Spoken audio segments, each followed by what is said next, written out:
નમસ્કાર, હું અરવિંદસિંહ જાડેજા, વિપક્ષી નેતા, માંડવી તાલુકા પંચાયત.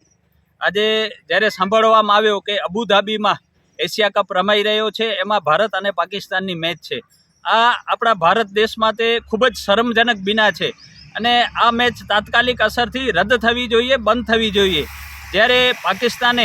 પહેલગામ હુમલો કર્યો અને ધર્મ પૂછીને જ્યારે લોકોને મારતા હોય, ત્યારે આપણે અબુધાબી જેવા મુસ્લિમ કન્ટ્રીમાં જઈ અને પાકિસ્તાન સામે જ્યારે આપણે મેચ રમતા હોઈએ, એ જ લોકો સામે મેચ રમતા હોઈએ જે દેશમાંથી લોકો આતંકવાદી આવી અને આપણના લોકોને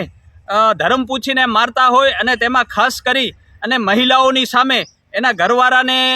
ઠાર કરી દેતા હોય અને એ મહિલાઓને હજુ સુધી ન્યાય ન મળ્યો હોય અને ઓપરેશન સિંદૂર પણ આ સરકારે જ્યારે અધૂરો મૂકી દીધો હોય અને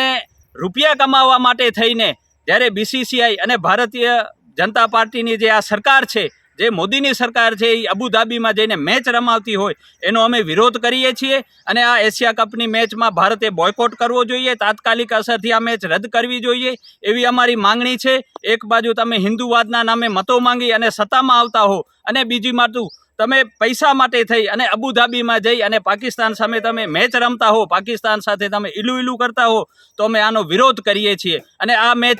બોયકોટ થવી જોઈએ, આ મેચ રદ થવી જોઈએ એવી અમારી માંગણી છે. જય હિન્દ, જય માતાજી.